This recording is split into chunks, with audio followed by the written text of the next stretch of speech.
هلا بالعيال، واليوم رجعنا لكم مع الجزء الثاني مع أبو فيلا، أكبر صانع محتوى قيمنج من أقوى تحديات 2022.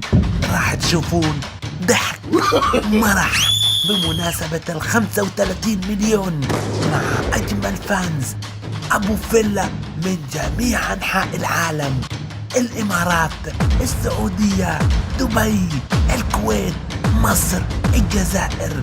أصعب تحدي جيمنج، آخر واحد راح يشيل ايده يربح السيارة.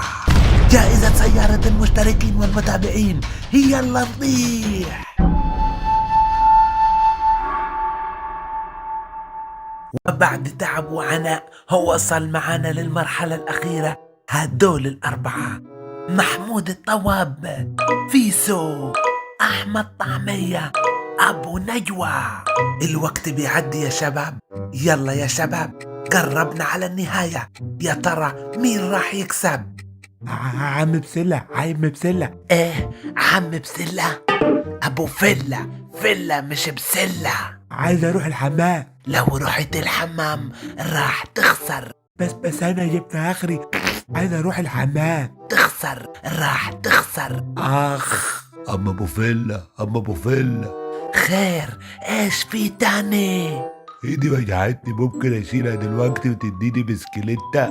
لو شلتها راح تخسر. اخ ما تنشف يد انت وهو، جرى ايه؟ وبعدين اللي مش قد اللعب ما يلعبش.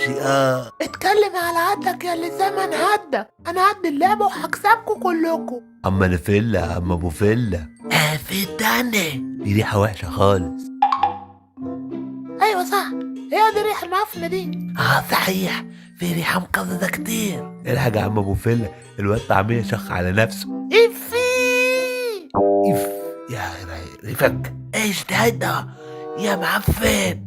ما انت قلت لو مشيت هخسر. ولا وانت فضلت احنا هنفطس. امشي غور. أبو شاخة، أبو شاخة. ابو شخة اهو، ابو شخة اهو. يلا يا شباب، يا ترى مين راح يكسب؟ عشان بيطار على المطار واللي واقف يبقى حمار. العبيط صدق، خسرت يعني.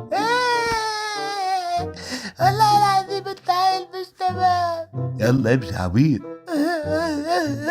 بقول لك ايه يا ابو نيو؟ نعم يا طوطة. ما تشيل ايدك وانا اكسب وهبديك لفه. لا حد يا بص العصفور يا ابو نجوى، جديبة، العب غدا. تعرف يا ابو نجوى اللي ايده قد وشه بيروح الجنه؟ بجد يا حتى شوف كده.